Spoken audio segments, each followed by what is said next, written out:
bonjour à tous, enfin rebonjour à tous. Je suis désolé, je monopolise le micro aujourd'hui, mais donc voilà l'intervention que j'organise aujourd'hui. Enfin, c'est un petit peu dans la suite de mes confrères, ok, qui sont passés précédemment, avec une inscription méditerranéenne. Donc moi, je suis pas un sudiste en fait. Enfin, je suis pas un méditerranéen, je suis un flamand. C'est pour ça que j'ai toute ma présentation en jaune et noir. Donc, je viens d'un pays en fait où on est sur des terrains qui sont plats et où on cherche plus à se débarrasser de l'eau des terres qu'à essayer de la garder. Donc, je suis arrivé dans la région avec tout un tas d'images d'Épinal en fait de ce que c'était l'eau en Méditerranée. Donc, c'est qu'il n'y en avait pas simplement.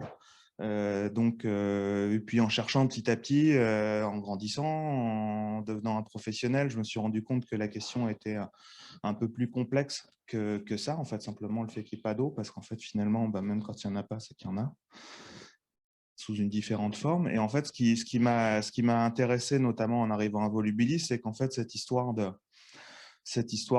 des paysages méditerranéens, en fait, ils étaient forcément extrêmement reliés à la présence de l'homme. Et ce que je trouvais intéressant, c'est comment l'homme, justement, avait cherché à composer avec ces paysages pour vivre sur ces territoires-là et en s'adaptant justement alors, au travers de l'agriculture, en fait, sur les différentes typologies de terrain et en adaptant son agriculture en fait, à la présence de l'eau, en quantité ou pas, ou en modifiant ses paysages. C'est ce qu'on verra juste ensuite. Avec notamment du coup la création des terrasses, on l'a abordé juste avant, mais avec cette idée de se dire que voilà, ces sols qui étaient pas spécifiquement fertiles parce que remplis de pierres, on pouvait justement en faire quelque chose en captant ces eaux pluviales, ces limons, et en même temps en retravaillant la topographie générale du projet pour rendre des terres un peu plus fertiles que ce qu'elles étaient. Et ça a composé justement des paysages tels qu'on l'a aujourd'hui. Et tout ça, finalement, ce sont des paysages de l'eau. Il y avait d'autres formes en fait de l'eau également, là où on était plus dans la présence formelle de l'eau, avec on connaît les aqueducs, on connaît un petit peu moins ce système de bassin. Là, on a Cucuron, qui était un bassin justement pour de l'eau motrice. On était dans l'idée de stocker l'eau pour faire fonctionner des moulins, ou d'autres typologies de canalisation de l'eau sur l'accro avec tout un système de canaux, de martelières en fait, qui permettait de faire de l'irrigation gravitaire sur les territoires. Donc, je retrouvais finalement des logiques que j'avais déjà pu voir dans le début de ma carrière dans le nord de la France, mais à l'inverse, en fait, où finalement on amenait l'eau sur la terre plutôt que d'enlever l'eau de la terre. Ce qui m'a intéressé du coup dans ce travail de l'eau, parce que j'avais réalisé d'autres projets en fait avant avec des fossés urbains ou des gestions de la gestion de valorisation des milieux humides, c'était d'essayer de retrouver un dialogue justement avec ce qui se passait en Méditerranée, mais surtout de me dire que aujourd'hui on avait finalement des nouveaux enjeux qui étaient apparus sur les projets. Donc, du coup, des nouveaux usages, des nouveaux paysages. On est en Méditerranée sur de l'expansion de population qui est un petit peu plus forte qu'à certains autres endroits. Et du coup, on a aussi d'autres ambitions sur nos lieux de vie. On n'est plus que sur des territoires agricoles, on est sur des territoires où on vit, où on a des activités, on a d'autres trucs. Et ce qui était intéressant, ce que j'ai voulu mettre en avant, du coup, c'était par rapport à ces nouveaux enjeux, c'était de préserver un patrimoine ancestral qui était parfois méconnu. On a des populations qui ont quitté justement cette question de l'agricole, qui sont locales, mais qui pratiquent moins l'agriculture, donc qui ont oublié à quoi servaient les restants, qu'à part justement ce qu'on voit maintenant, simplement le côté décoratif. Ou des populations en fait qui sont arrivées en Provence et qui connaissent pas justement la subtilité de pourquoi ça c'est là, pourquoi ça a été fait comme ça, et en fait qui imaginent que c'est là sans raison très justifiée. Sur les nouveaux enjeux, il y a la préservation de la biodiversité liée aux trames vertes et bleues. On est sur des territoires qui sont de plus en plus morcelés, avec des infrastructures en fait qui viennent recouper tous ces éléments-là. Donc l'idée, c'était de conserver justement ces trames. Répondre à des nouveaux enjeux de gestion de l'eau pluviale, en fait, qui sont liés à l'urbanisation, à l'automobile. On est sur des territoires qui sont de plus en plus denses. On est sur des territoires où la voiture a pris de plus en plus de place et en fait, chacun se déplace en voiture, surtout dans le périurbain. Et en fait, il y a des nouvelles contraintes qui sont arrivées de ces nouveaux usages. La lutte contre les îlots de chaleur urbains, on est sur des territoires de plus en plus denses avec justement, on l'a vu juste avant, des nécessités d'imperméabilisation, enfin des habitudes d'imperméabilisation en fait qui sont nées, qui ont finalement fait qu'on vit dans des milieux de plus en plus chauds. Et il y avait quelque chose que je trouvais intéressant aussi qui était la réappropriation d'une certaine poésie de l'eau. On est beaucoup dans des discours autour de l'eau sur soit une approche qui est purement orienté vers le loisir, hein, la base de loisirs, la plage, soit au contraire sur quelque chose de dramatique par rapport à l'eau, avec les inondations. Et en fait, on a finalement un discours par rapport à l'eau qui n'est pas tout le temps très poétique et très sobre. Donc, j'ai essayé de traduire justement un petit peu toutes ces réflexions au travers de deux projets qui m'ont été confiés, avec donc du coup des nouveaux usages. On va voir justement ces nouveaux usages sur le terrain avec deux projets. Donc, un qui est le village de Marques à Miramas, où on est dans la plaine de Crau, et un deuxième projet qui est un jardin public dans le cœur de ville de Brignoles, dans le Var. Sur le village de Marques à Miramas, on est sur donc un territoire dans la plaine de Crau avec la commune de Miramas qui est à cet endroit où il y a eu un travail hyper intéressant à cet endroit-là de désimperméabilisation des boulevards. Une voie de contournement qui a été créée en fait à cet endroit-ci, qui va venir longer les zones industrielles et en fait qui finalement va venir couper la ville avec le périurbain. Et donc la commune s'est engagée dans une opération de ZAC en fait pour transformer ce lieu justement avec différents projets. Le projet sur lequel moi j'ai travaillé, c'est un projet donc de village de marque, donc un centre commercial où on vend des jeans pas cher, de marque pas chère. Enfin, je ne cherche pas du tout à faire la promotion du projet, mais en fait, on a essayé d'amener justement une démarche en fait, sur une question. Nous, paysagistes, on arrive donc du coup à différents moments de la commande. Et je suis arrivé au moment de la commande où on était sur de l'aménagement pur. Et donc, on a essayé d'amener justement ce travail de réflexion sur le site. Donc, ça, c'est le site à l'origine, avec des champs de foin de crocs, un réseau de haies en fait, qui est présent sur site, en fait, qui crée différentes chambres de culture et qui vient organiser du coup des zones inondables avec de l'arrosage gravitaire.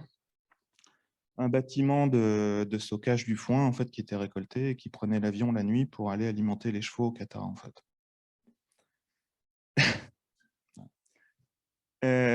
Donc, arrivé sur site, ça c'est des photos donc, de 2012, au moment où on arrive sur la réflexion du site, et je me suis retrouvé un petit peu interloqué et vraiment embêté en fait avec cette commande on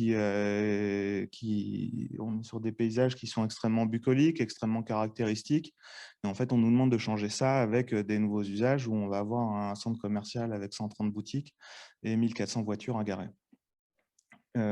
Et une question assez importante, c'était de créer du lien entre la ville et ce centre commercial qui a une zone de chalandise à peu près de 250 km autour, donc avec à la fois des questions locales intégrées dans le projet et aussi des images d'Épinal avec des gens qui viennent de Lyon pour pratiquer ces usages-là et à qui il faut pouvoir à un moment parler de la Provence autrement qu'avec le champ de lavande. Et, enfin, voilà, donc on a essayé d'avancer là-dessus. Donc le paysage, c'est ces prairies donc de foin, avec donc du coup soit des zones très ouvertes quand le foin est fauché et des couleurs très sèches, ou des prairies très grasses qui sont irriguées en fait régulièrement.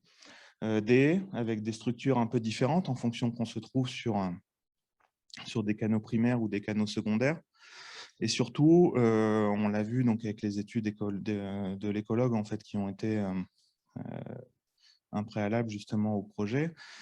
C'est en fait qui accueille toute la biodiversité du site parce qu'on a justement du coup dans ces bois des lieux de, de, de biodiversité qui étaient assez riches et à préserver dans le cadre du projet.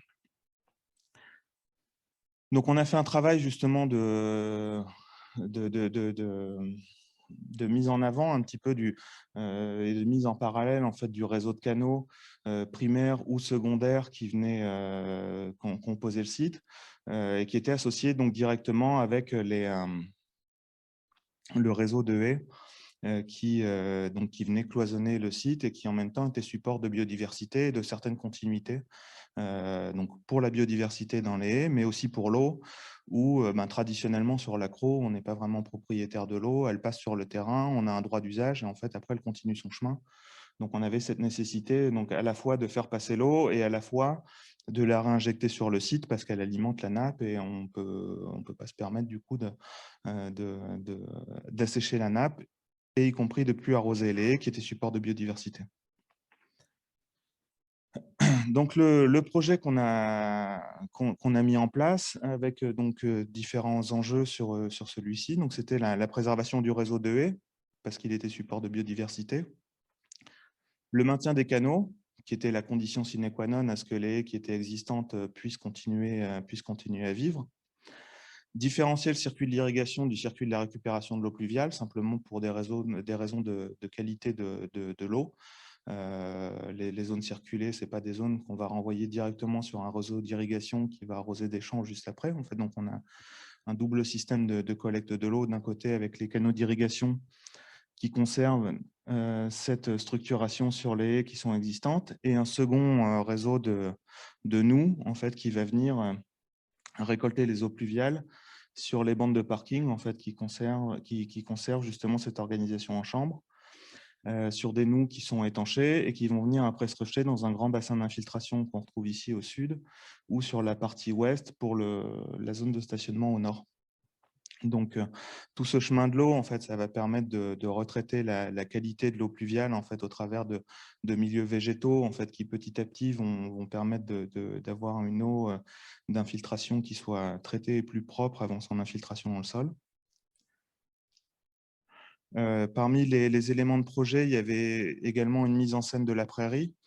Comme j'ai dit tout à l'heure, l'idée, ce n'était pas forcément de faire un champ de lavande là où il n'y en a pas, mais de pouvoir parler de la prairie. Donc, on avait volontairement voulu conserver une grande prairie ouverte en fait, qui faisait front à ce bâtiment de la ferme, à cet endroit-là, pour continuer à pouvoir parler de ces paysages de l'accro qui sont très ouverts en fait, avec cette mise en scène justement du foin et de pouvoir en parler.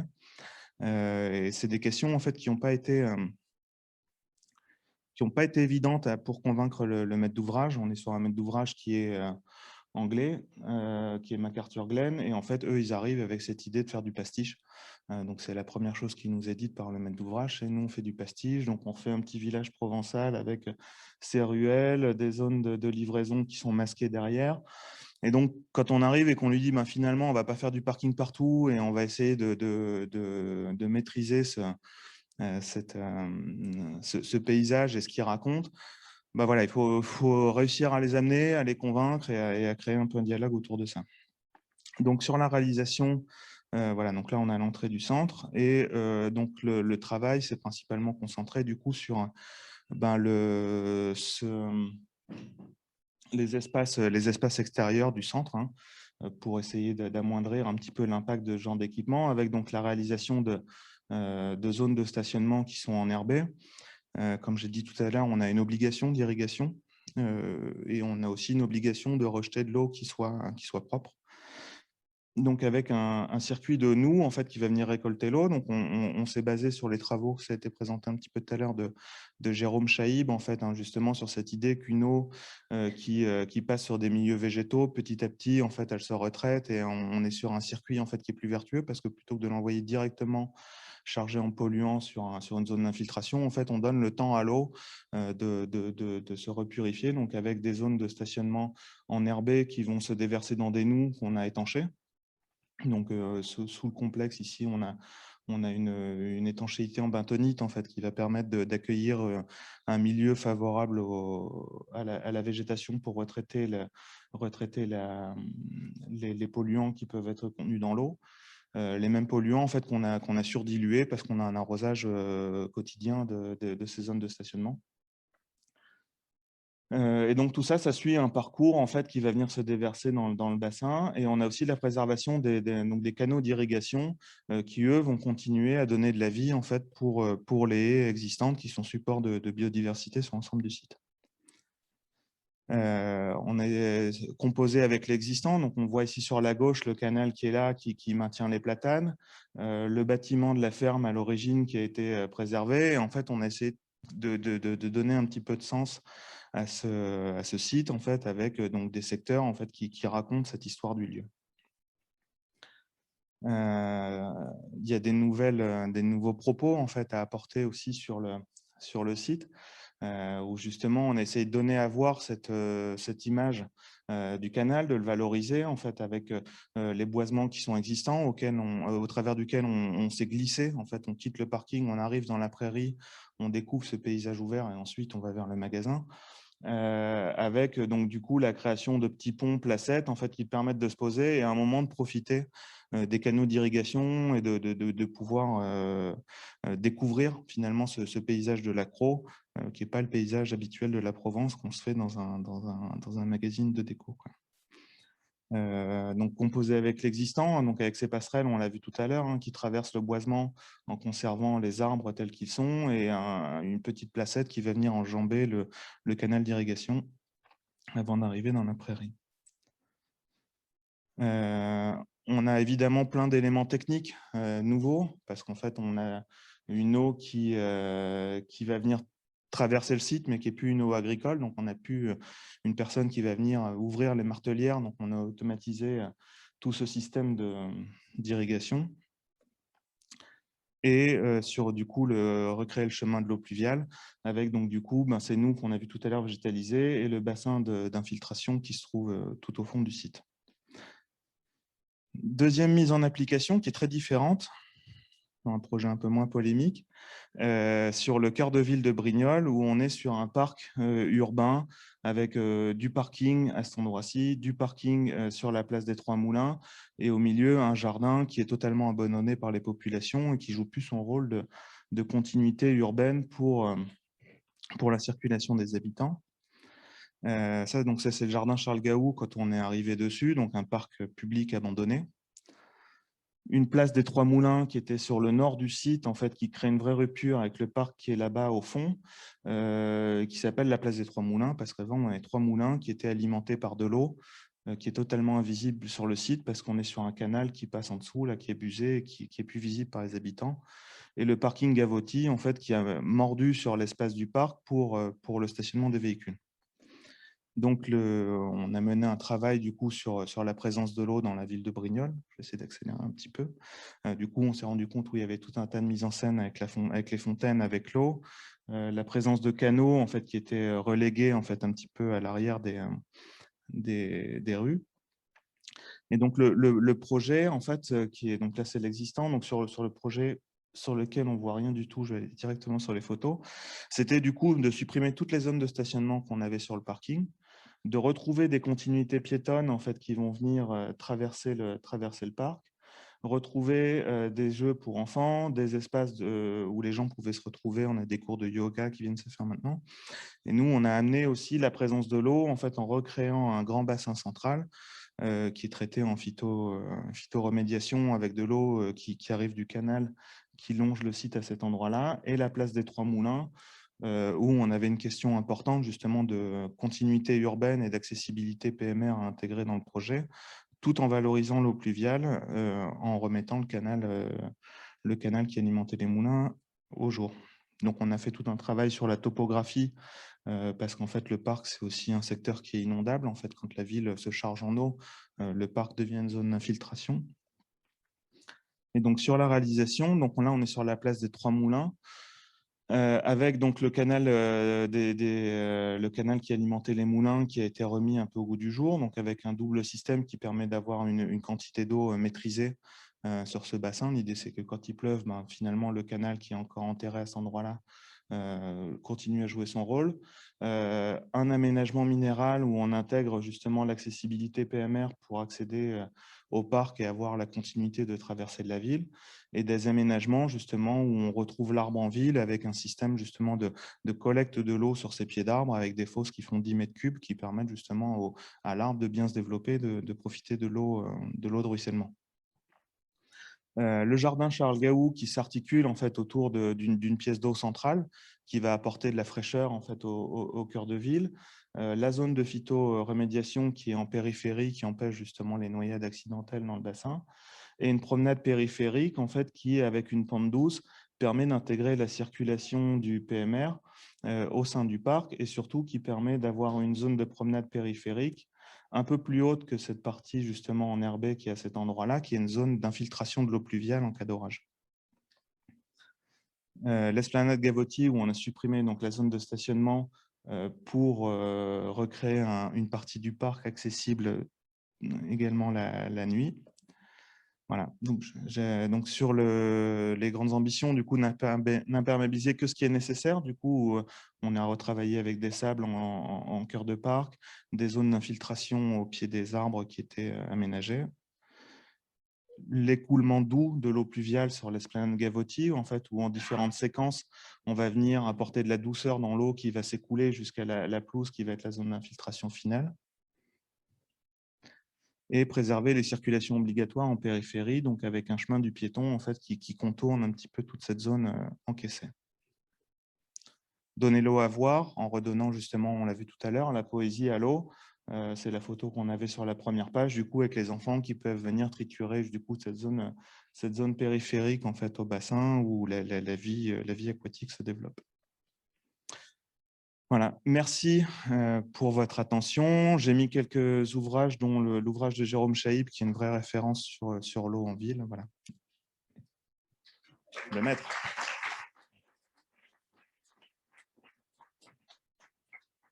Paysage de terrasse, tu nous rajeunis. Le paysage de terrasse, oui, bah, ça a été parmi les références pour la compréhension de l'eau et de son écoulement sur la pente. Ouais, donc. Merci, Nicolas. Quelques questions courtes, réponses courtes, Nicolas. Bonnet. Oui, donc il y a juste quelque chose qui me chiffonne. Autant, évidemment, je trouve que les aménagements périphériques au centre commercial proprement dit sont exemplaires, hein, c'est indéniable. J'ai suivi les polémiques qui ont suivi les controverses, la gestation de ce projet avec l'AOP, enfin, les appellations contrôlées hein, d'origine du foin de l'accro, hein, ça ne devait pas être une chose facile. Je connais bien MacArthur Glen, hein, puisque j'ai visité de nombreux villages de marque hein, de ce maître d'ouvrage à travers le monde. Je connais bien le bureau d'études italien qui travaille pour lui, ce qui n'est pas toujours facile. Il y a quelque chose qui me chiffonne, c'est est-ce que tu as proposé, ou le dialogue était vraiment impossible, de faire traverser la partie bâtie commerciale par des canaux, des filioles. Le paradoxe, c'est que les espaces de cette non bâtis sont ponctués de fontaines hein, pour faire provençal, entre guillemets. Ouais. Et à côté de ça, quand on est dans le village proprement dit, on n'a pas évidemment le plaisir hein, de voir cette continuité de fil d'eau. Ouais, on en avait parlé avec eux, notamment avec des images en fait, d'aménagement en Allemagne où on a ce fil de l'eau en fait, qui traverse les ruelles, ou à Saint-Martin-de-Vésubie, en fait, où on avait travaillé du coup, sur cette présence de l'eau, bien qu'on soit sur un paysage beaucoup plus plat. C'est des sites avec des cahiers des charges qui sont extrêmement contraints, dans le sens où les boutiques qui sont à l'intérieur, c'est que des boutiques de luxe. Et y compris du coup sur la fermeture du site, l'accessibilité, la sécurité en fait qui est faite dans le magasin. Toute entrée extérieure est maîtrisée du coup avec un mur d'enceinte qui est extrêmement fort. Et c'est vrai que de faire rentrer l'eau dans le site, c'était source de perméabilité en fait vis-à-vis des intrusions. Et on a reçu du coup sur ces questions-là vraiment un un veto total, justement, notamment sur ces questions de sécurité. Et ça a même été un vrai combat, ces questions de sécurité, sur la préservation des bois. Quand on traverse le bois avec un sac avec 3000 € de Gucci, et qu'on va au parking par rapport à... Enfin, voilà, donc ça a été vraiment des questions sur lesquelles on a été en dialogue avec le maître d'ouvrage et il a malgré tout fait des efforts. Aussi parce qu'il a été contraint en fait, par les DREAL, tout ça, enfin, il y a eu tout un tas de services de l'État derrière qui ont imposé des choses et qui ont permis de faire avancer le projet dans le bon sens. Mais c'est vrai que sur le magasin, c'était fermé, c'était clos, c'était même pas une question possible. On a réussi sur les boisements, du coup, à conserver ces bois tels qu'ils étaient et en fait, finalement, à traverser une zone sombre de temps en temps pour retrouver sa voiture sans forcément dégommer 150 mètres de haie pour garder ses continuités. Bonjour. Oui, en fait, moi, je travaille dans un parc naturel régional, je suis urbaniste là-bas. Et en fait, ma question, c'est un petit peu sur la relation entre l'espace rural et l'espace urbain. Dans le sens où, en fait, là, alors, ce n'est pas forcément par rapport au projet que vous nous avez présenté, mais d'une manière générale, on parle beaucoup de nouveaux quartiers. Donc, je ne veux pas faire le point sur les extensions urbaines, tout ça. Mais je me demande si ça ne serait pas intéressant d'arriver à recréer, alors peut-être pas une banlieue agricole comme on avait autrefois, mais recréer du lien entre l'espace agricole naturel et l'espace urbain. Là où on a vu, et on voit bien souvent ça, des espaces de loisirs adaptés au prorata du nombre d'espaces bâtis. Enfin, c'est un petit peu, il y a une espèce de ratio là-dessus. Et en fait, on crée de la nature, mais pour le loisir, où on a une nature ordinaire, au détriment d'espaces agricoles ou naturels. Et je me demande s'il n'y a pas un travail de fond à mener là-dessus, parce qu'aujourd'hui, on a le pavillonnaire, voilà, on voit ce qui s'est passé. Je comprends bien qu'on essaie de pallier à des gestions d'eau pluviale pour les questions d'existants, mais pourquoi pas essayer de créer des nouveaux process pour arriver à vraiment recréer ce lien entre l'espace agricole, la banlieue agricole et l'urbain. Je pense que c'est très important. Là, c'est sûr que c'est un projet où c'est un magasin, c'est pas des logements. Mais on peut imaginer, et ça a été évoqué par mes confrères juste avant, en fait, du coup, de recréer ce chemin de l'eau, d'avoir des supports en fait de ces espaces et pourquoi pas avoir du bâti, de l'agriculture et de réussir à remixer tous ces éléments-là. Et en fait, c'est vrai que c'est des cheminements qui sont pas encore ancrés chez beaucoup d'aménageurs ou de maîtres d'ouvrage. Et en fait, c'est vrai que petit à petit, en fait, par l'exemple, montrer qu'on est capable malgré tout d'être au-delà du pastiche, mais de pouvoir parler du site, de son histoire et de comment on met les nouveaux usages avec les anciens usages sur un même site et comment tout ça, ça dialogue. C'est vrai que c'est des questions qui sont extrêmement importantes. Oui, une question qui d'ailleurs était au départ pour les intervenants précédents, mais qui est valable également pour Brignoles, c'est la question des réseaux d'assainissement qui sont parfois non séparés des réseaux de pluviales, et donc qui apportent des pollutions. Alors c'est très, très important à Marseille, et ça pose des problèmes pour le parc des Calanques, qui est la mer, justement. Lorsqu'il y a des très grosses pluies, l'assainissement ne fonctionne plus. Enfin, les usines d'assainissement sont engorgées. Est-ce que les approches, par exemple, c'est pas à l'échelle, mais ce type d'approche peut permettre de résoudre certaines problématiques des villes anciennes dans lesquelles il n'y a pas de réseau séparatif?